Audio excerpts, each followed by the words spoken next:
The Great Race's members were immense rugose cones 10 feet high, and with head and other organs attached to foot-thick distendable limbs spreading from the apexes. They spoke by the clicking or scraping of huge paws or claws attached to the end of 2 of their 4 limbs, and walked by the expansion and contraction of a viscous layer attached to their vast 10-foot bases.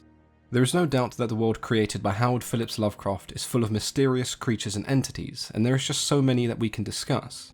Last week we discussed the underwater race known as the Deep Ones, and this week it is the Great Race of Yith. The quote that I read at the start of the video is from the story The Shadow Out of Time. If you're not an expert in alien races or the work of Lovecraft, then there's a good chance you read that like I did, and thought, Howard, what the hell are you talking about this time? So what exactly are the Great Race of Yith? Well, to start, we know that they're an alien race that came from the planet Yith, so no surprises there.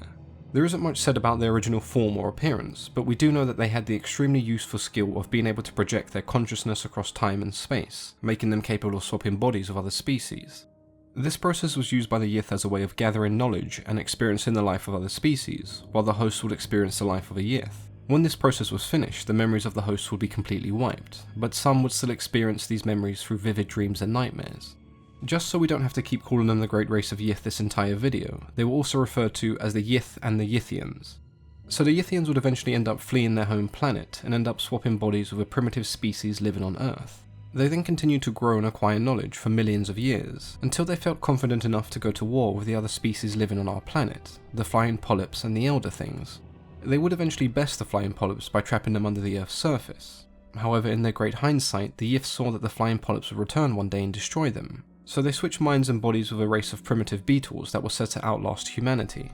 The Yithians built their own city deep under the desert of Australia, which would house their many manuscripts detailing their long history and all of the knowledge they acquired.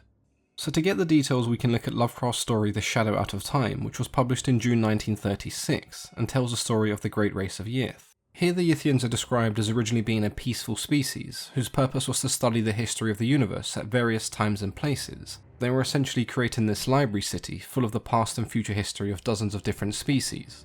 It's never really explained in any detail as to why they fled their home planet, but it is hinted that they were the beings of a dying elder world. They would then arrive on Earth and take the body of a weird cone-shaped species, which had 4 strange appendages capable of extending and retracting large distances. 2 of these appendages had claws attached, which were used as a way of communicating through an elaborate series of clicking, which does raise an interesting question as to whether this form of clicking was used as a way to communicate with each other or other species, because they clearly have telepathic powers, but maybe they don't stretch as far as being able to communicate with their own species in this way. The 3rd appendage was a yellow globe with 3 eyes and flower-like ears, which we can assume might have acted as some kind of head. The last appendage is described as being 4 red trumpets, and I'm not exactly sure what they're meant to be. The Yith are described as having no sexes, and they were said to reproduce through the distribution of spores, but because of the species' longevity, reproduction didn't occur as often as other species. The Shadow Out of Time is told from the perspective of Nathaniel Wingate Peasley, who is possessed by a Yithian. Because of the link between the two, Nathaniel shares some of the knowledge collected by the Yithians and starts to see other worlds and experiences what it's like to be an alien species.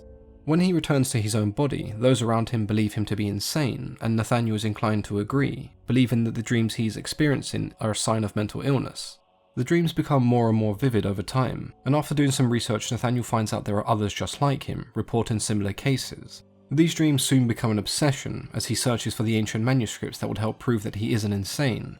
Eventually he discovers the Yithians died out a long time ago, destroyed by a rival alien race described as half-polypus creatures. The Yithians would eventually return with new bodies, but only long after humanity had ceased to exist.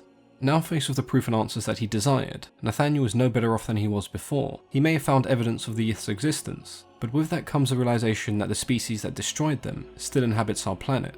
This story is interesting because it covers mental illness at a time where you could be classified as insane for the tiniest of things, never mind talking about the existence of numerous alien species. There are also several topics and questions raised by this story, such as what came before us and what will exist once we're gone. I know for me personally, seeing how weird the Yithians look in this earthly adapted form, my biggest question would probably be, what the hell did they look like before? I do really like the concept of this librarian alien race that collects information on other species, because it creates this interesting dynamic of what would happen if this information fell into the wrong hands. And this notion of various cults searching for these manuscripts and the Yith's ancient city is something that I've seen many people discussing. Let me know what you guys and girls think about the Great Race of Yith in the comments below, especially if you have any theories on what you think they may have looked like. As always, I've been your host, Mythology and Fiction Explained,